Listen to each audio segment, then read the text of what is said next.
Taha Baadi, Moroccan, raised in Montreal, pro tennis player at 24 years old. I want to know a little bit about you, man. Give me a rundown of who Taha Baadi is. Yeah, I was born here. I was born in Morocco, actually. Came here when I was 2 in Montreal. I started by playing soccer. I loved sports in general, played a little bit of everything, but I was taking soccer very seriously. And at some point, I was just watching tennis with my dad on TV, and my dad was a huge fan. He was always watching it, and I decided to just pick up the racket. We went to like a wholesale, and we got like cheap rackets, like $2. Started playing at the park. Then I liked it. Then he thought I was pretty good, so I started taking it a little bit more seriously. I was like playing in front of my garage door like for hours and hours and hours until I actually signed up for like those like courses at your school, at my elementary school, and I signed up for tennis. It was like once a week every Saturday. That's where it started. Then I enjoyed it and I took it a little bit more seriously, and I signed up to like a higher club, and from there I had to make a decision. Eventually tennis got pretty big and I had to make a decision, do I keep going with soccer or tennis? And I just like the individual aspect of playing like a sport by myself and making my own decision and taking credit for the wins and taking the blame for the losses. So, and from there, that's when I picked up the racket seriously and tried to turn pro, and here I am. When you say picked up the racket seriously, what kind of stepping stones, stepping blocks do people have to take in order to get to where you are or where you've been through, right? Like, do they have to sign up for privates? Like, how does a guy from the neighborhood get the opportunity like yourself? Yeah, it's not a cheap sport, that's for sure. We got very lucky that we signed up for the one club in Montreal that was actually funded by the government, so that the prices were really, really cheap, and we started with that. And eventually I was lucky enough to meet someone who kind of believed in my talent a lot and was able to help me financially, me and my family, sign me up for privates and that. And yeah, it's a lot of private lessons. You need to do some private. You cannot just play with the group. If you don't have somebody from your family that knows tennis very well and can just teach it to you for free, it'll be a financial war. So I got lucky with some sponsors. I also got lucky with the fact that I was chosen by Team Quebec and Team Canada pretty early on, and which they help you financially. How old were you when you got chosen? I was 12 years old when I first started with Quebec team, and 14 when I started with Tennis Canada. 12 years old? Yeah. They recognize people that early? Yeah, they start at 10 actually. Wow.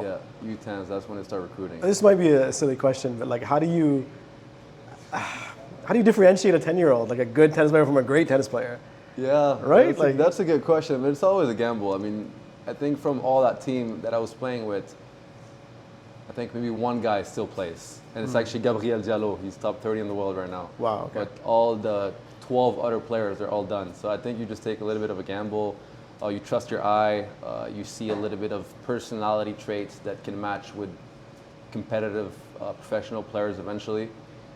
But so there's active scouts going around to these clubs and these individuals? Yeah, it's more like coaches. Coaches, it's more like coaches that are hired by the federation or the provincial team, and they're the ones that are in charge of trying to select the talents. But and you said it's a tightly knit community, right? So I guess it's word of mouth. Yeah, word of mouth. They go to tournaments. They go to clubs in Canada or in Montreal, and they just talk to different coaches. There's also a ranking. Tournaments start at 8 years old, so they can have a ranking already very early on, and they hear the names and they go check, and if it's something they like, then eventually you get approached. Yeah. But a lot of people didn't get approached and eventually played very well. Like, I can't remember. So it's not the end of the world if you don't get approached, yeah. right? You just continue going through. And some people get accepted and don't want to go because they just prefer their own private structure. If they've had a coach for a long time, they don't want to just change coach and change environment and just go fully commit to like the national team. They'd rather just do something on their own, which is a structure that works pretty well usually. Okay. What was it like playing in the Davis Cup? It was interesting. It was fun. I mean, I got lucky that I played college tennis for 4 years, so I was always used to playing in that team environment and that reckless kind of non-tennistic like stadium, because people are just screaming all the time, and it's very different than the usual tennis match, which is very quiet and calm, and they try to keep the culture of tennis intact. but Davis Cup in Morocco, and I don't know if you guys know anything about Moroccan fans, but we have the craziest fans in the world. They'll really they'll show up to the match and really try to win the match for you, which is amazing. But it was a good experience. I was very happy to be part of it, and at the end of the day, that's why you play tennis. You said that you were choosing between soccer and tennis. Ironically enough, playing tennis back home must have felt like a soccer game. Yeah, no, exactly. That is so true. Especially because there's not a lot of tennis in Morocco, so all these people know is basically soccer. So it was basically just a bunch of soccer fans came into a tennis stadium and made it like a tennis soccer-ish match. It's a hybrid. Yeah, it was fun though. It was very, very fun. There's a lot of footage online, and we had a small. I don't know if you saw the situation at the end of the match, but anyway, it was like they got really reckless at the end. No, go ahead, do tell. Yeah, it was basically it was Morocco against Colombia, and it was the deciding match, and the Colombian player thought that the Moroccan fans were being very disrespectful. Of course, I mean, I don't think he's wrong, but at the same time, it's Davis Cup and you're playing in Morocco, you're not going to expect the crowd to just cheer for you, you know? So he got pretty angry at them, so during the match he was provoking them pretty often, like winning points and just going like this, or telling them to calm down or doing the ear thing. Then eventually he ended up winning the match and started provoking them in a crazy way. And people it's probably not a good idea. No, probably not, especially you're not in your country. You just also, you know, it's a tennis match at the end of the day. Like, there's no need for that. And they just started throwing water bottles at him, and he had to get escorted out of the stadium and stuff. But it's part of it, I guess. He might think twice next time, I think, All right. I don't know if he'll come go back to Morocco again, I guess you have to know about the cultural differences, right? Yeah. He probably didn't know it was going to be he's a Colombian. soccer I mean, fan. he's Colombian. Maybe, actually. Yeah, you're right. Yeah, you're right. Yeah. But yeah, Morocco is just another level. Yeah, I agree. What's it take from a discipline perspective to get to pro? Yeah, a lot. You really have to put your mind and your soul into it. You have to literally commit to it 200% from the morning you wake up to until you sleep.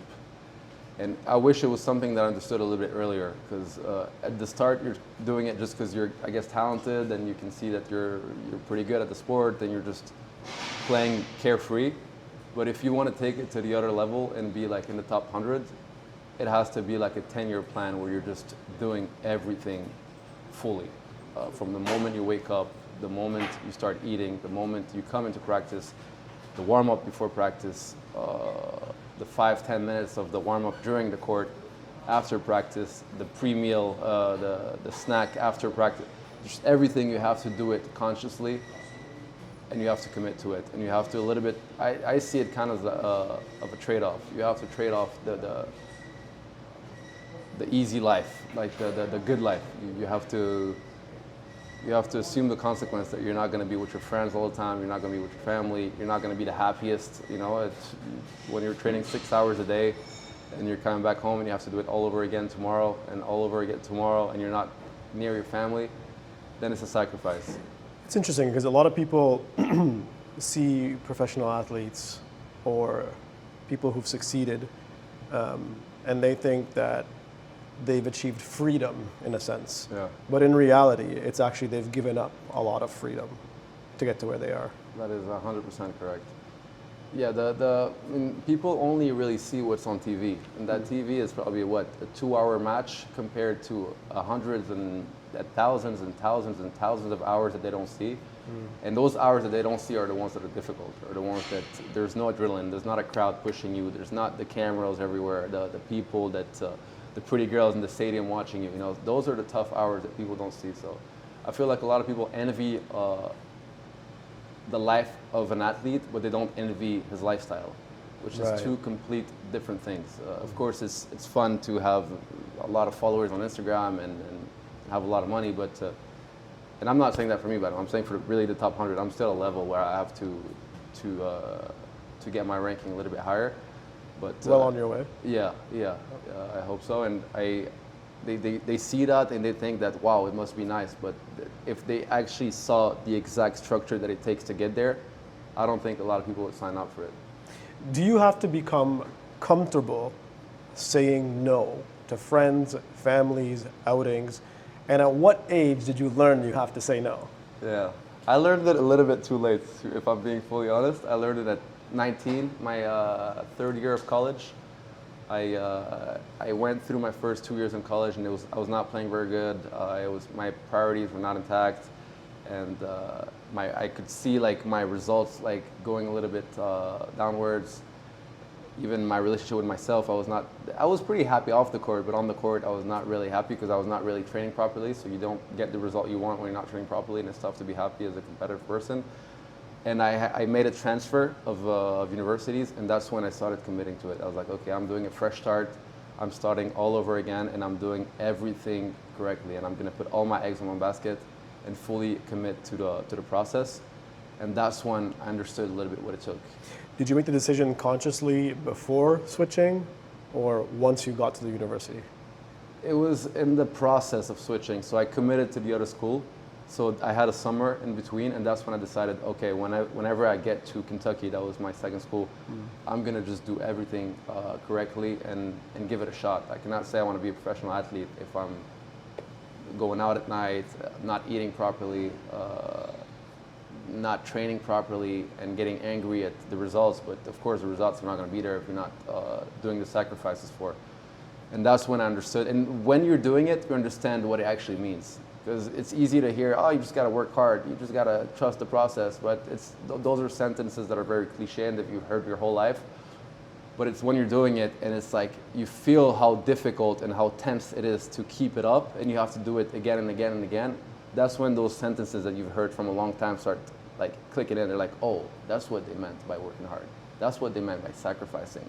That's what they meant by trading off your happiness. That's what it means to do it. And eventually I just tried to keep that kind of structure and that vision for myself, and try to keep it as a base core mentality that I have ingrained in me, which is not easy. It's a battle every day. A lot of people grow and experience growth through little victories, right? Maybe you achieve something, whether it's academically or in sports, in bumps throughout the road. But sometimes, in between those little victories, there's a lot of time. How do you stay mentally strong and continue to practice on your physical ability when there's been a stretch of time? Yeah. Yeah, to each their own. I mean, a lot of people have different ways of doing it. I'm a very religious person, so I find my strength through my religion and through God. And I think that you have to always remind yourself why you're doing it. And if your why is big enough, then it's easier to push when things are not going well, when you're feeling that pain, when you're feeling that tension. Then that's when you have a reason why you can keep going, because no one is forcing you to do it. I mean, maybe when you're younger, your parents are, but at some point you're on your own, and no one cares if you make it or not. It's really your own decision. So you can really give up at any time. There's not a contract that you're signing with anyone. You can just stop whenever it's too hard. And that's when I think you got to remind yourself, why am I doing this, and is it worth it? And if you think it is, then it gets easier to train hard. But if you don't think it is, which is fair enough, I think it's a choice that you can make. But yeah, it just depends on how big your why is and how important it is to you. Has religion played a huge role for you in discipline? Honestly, I don't. I actually look at athletes sometimes, and I don't know how to do it without the religion. It's probably like 90% for wow. me, because I'm actually a Muslim, so we have to pray 5 times a day, and just by following the religion itself, you practice discipline. So it's much easier to translate that into your sport when you've already have it outside of the court, kind of. So yeah, when things get hard, I truly believe that God has a reason and has a plan for me. And it's also easier to compete knowing that you've done everything possible, and at the end of the day, God decides if you're going to win or not. You know, That's really powerful. It takes a lot of pressure off your shoulder, and it's just when you win or lose, you can just take that result, knowing it was all part of the plan, and it's there to build you. If you win, good. If you lose, then maybe that was the right thing for me. So it's much easier to cope with losses and with victories as well. And you always try to stay grounded as well. It gives you a sense of stability. Exactly. A lot of people value themselves based off of these minuscule wins or minuscule losses, whether it be career-wise or in sports, right? But what you're saying is religion's given you that value structure and system where whether you win or lose, it doesn't change the value of what you believe in yourself. 100%, 100%. And it also gives you, you start seeing yourself as more than just an athlete. At the end of the day, you have a mission. It is whatever your mission is, but let's say for me it's to serve God. Then when you get into the court, it's not the end of the day if you're not winning, because you're here for another purpose, and it's not just sports or not. So, and it's very easy to say, but you really have to have that belief in your heart to actually kind of be able to use it. And yeah, it's definitely not easy. What did it feel like going into your first semi-professional or professional match, and I don't know, seeing your parents or your father who was with you at an early age, and thinking about what his perspective might have been watching his son get to an elite level? Yeah. Yeah, it's a lot of sacrifices they've done for me, and I'm so grateful for everything that they've done for me. And sometimes I try to like put myself in my dad's shoes and feel what he feels. And I don't even think, and I'm feeling a lot, and I don't even think it's 50% of what he's actually going through. Wow. Because sometimes it almost feels like he wants it more than me, especially my dad, you know, because it's like he came all the way from Morocco, came all the way to Canada to live the Canadian dream, I'm going to say. And he saw really like his life just fully changed in like 180 turn. So he sees how tennis kind of gave him also a purpose. I mean, like he saw his mission kind of being accomplished, and he wants to keep going with that. So yeah, it's he always tells me, you're never going to understand what it's like to have a son until you have one, and I'm going to trust his word on that. That's beautiful, man. Yeah. Wow. Yeah. I've seen that you have an organization. I saw the Iftar Club. I would love to learn more about this. I might not be joining you for the runs. Yeah. I'm not a very runner, but it sounds amazing. It's for all faces. If you have Iftar walks, yeah. I might join. We can make an Iftar walk. I'm a walker, man. Yeah, let's do it. We'll do an Iftar walk. It actually started during Ramadan.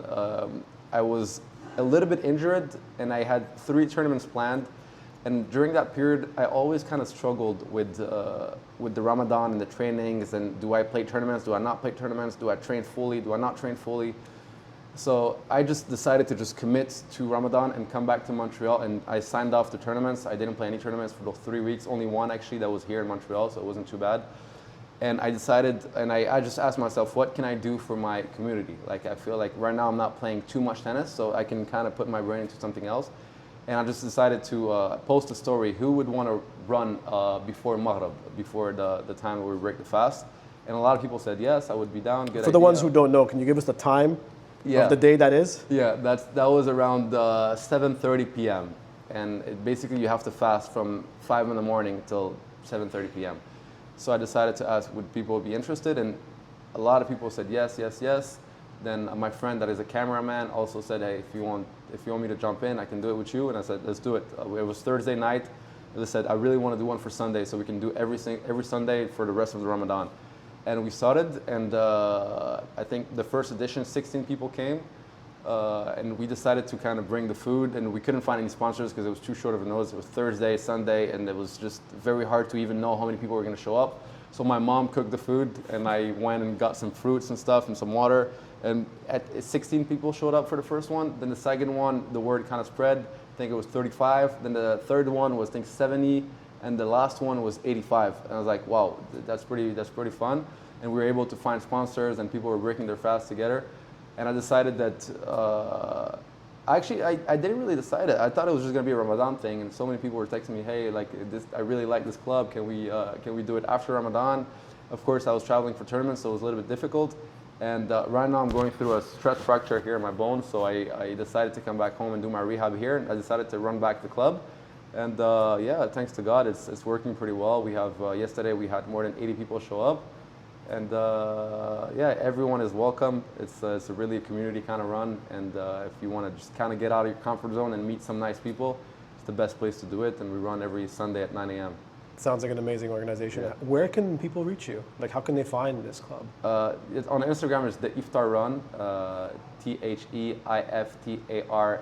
UN, and on my Instagram as well, Taha __.bd, there is they can see that I'm the founder of the Iftar Run. They can just click on it, and yeah, and that there's also a WhatsApp group. If they can go on Instagram, and they'll find all the details. Amazing, man. I saw that you were on your Instagram. I saw you were in Doha. Yeah. Yeah. What was that like playing tennis there? Yeah, it was good. I played 2 tournaments in 2024, so it was a year and a half ago. Doha is a beautiful place. It's a very peaceful place. Not a lot of people. The infrastructure that they have is really stunning. I mean, I've never seen anything like that. It was beautiful, and I also played a tournament in Bahrain. It was basically 2 tournaments before the Arab Championships, which were in Bahrain. So I spent 3 weeks there. It was amazing. Went with my dad. Eventually went to Saudi Arabia after that. So it was a beautiful trip. But no, Doha is nice. It's very special. It's a very peaceful place and very nice people. It wasn't too hot to play there? We were playing late at night because of the weather. Right. So because a lot of people had problems with the heat, so they decided to put the matches after 5 p.m. if I remember correctly. So we started when the sunset was going down, so it wasn't too bad. But during the day, yes, it is very hot. We talked earlier before the meeting about breath work and perspectives on it, and you gave me a little bit of yours, I gave you a little bit of mine. You said you've tried some in the past.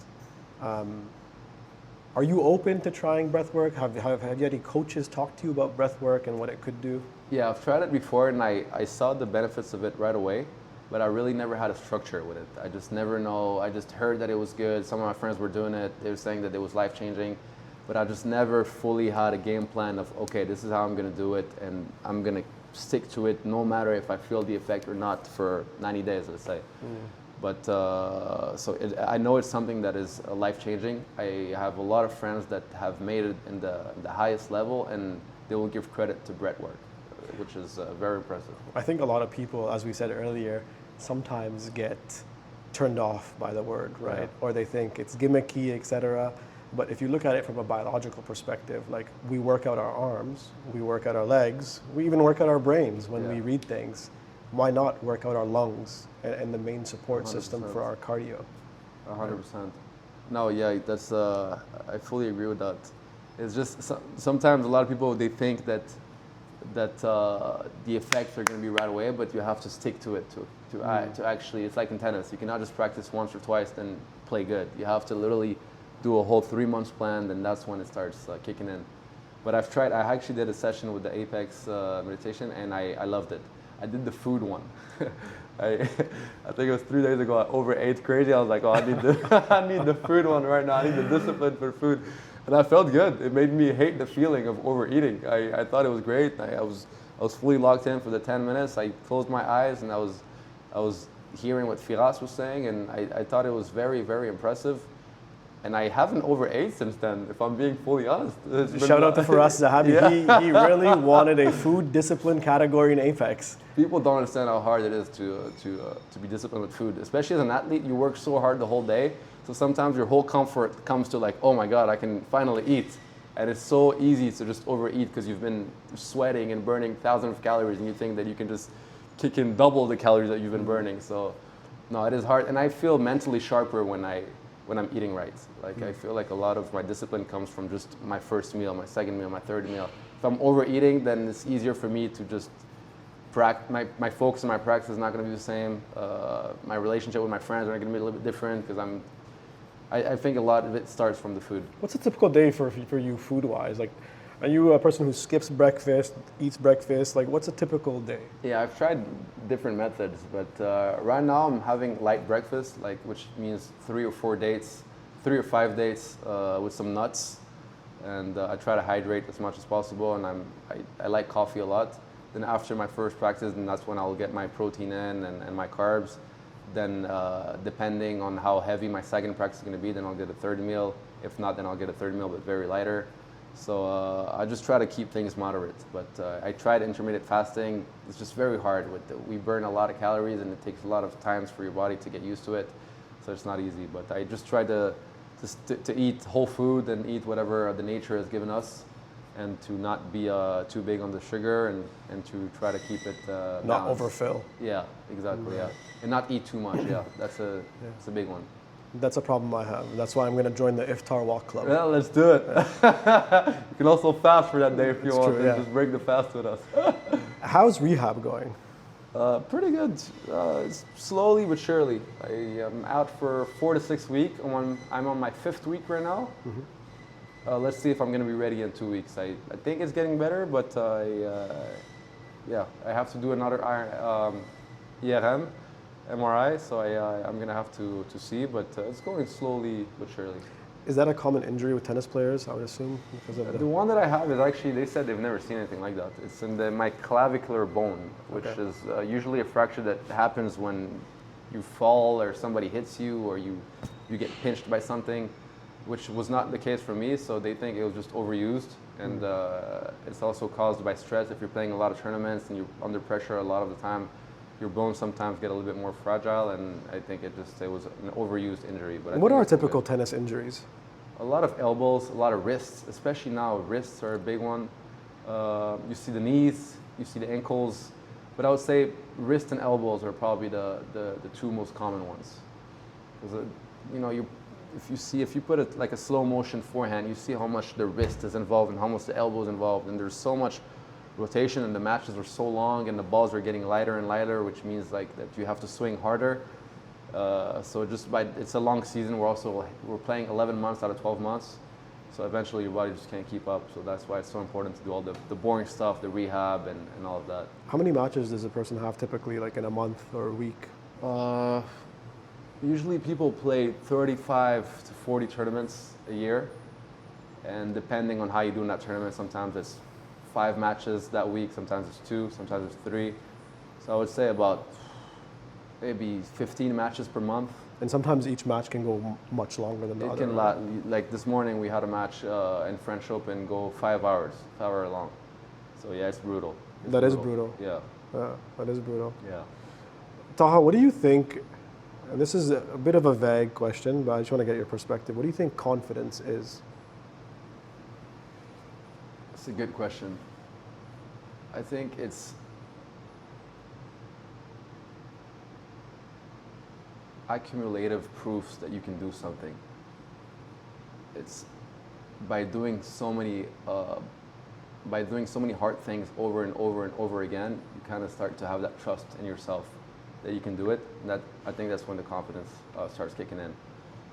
Because a lot of people think confidence is just like, oh, like you can speak to everyone, and I think that's just being socially intelligent. But I think confidence is going through hardship, knowing you're going to get out of that situation intact and hopefully with a victory. But, wow. Yeah. Okay. Yeah, so it's both mental and physical. It's almost as if you have to go through the experience and the pressure. Yeah. And your nervous system has to get adjusted to it. Yeah. And I think it is so hard to attain confidence because it shouldn't be just granted to anyone. I think you have to prove to yourself that you can earn that trait to be a confident person. And you can feel it when somebody's confident, somebody walks in the room and you can see that it's confident and you can see that it's an attractive thing, and it's because that person went through so much hardship. Like you can just feel it when somebody is a very elite competitor. He doesn't even have to start playing, and you can kind of just see by the way he walks that this guy has been through stuff. And I think you can only do that by putting the hours and days and just stacking up so many hard things and so many hard days and so many hard trainings that eventually you start to portray that confidence outside. It's internal at first, then it starts being external. So the hardships aren't the end of the world. Hardships are actually building you. 100%. I think you cannot achieve anything in the world without the hardship.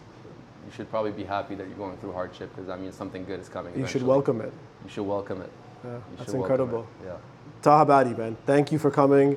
You're an eloquent guy, well-spoken. I really appreciate you. I'm going to watch your next matches. I hope you recover fast. Before we go, I actually have a niece in Doha who's an aspiring tennis player. She's in high school. Can you give her a shout out? What's her name? Her name is Jannah Al-Haj. Jannah Al-Haj. Yeah. Jannah Al-Haj, you're in a great place for tennis. You guys have the best course in the world, so you have no excuse to be on the court 24/7 and to practice, but especially have fun. It's very important to have fun, and I think that if you put the hours in and if you trust yourself, anything is possible, and hopefully I'll see you on TV as well, inshallah. All right, Taha, thank you so much, man. Thank you very much. I appreciate it. Thank you, Mohammed. Thank you. That was awesome. Thank Yes, you very sir. much.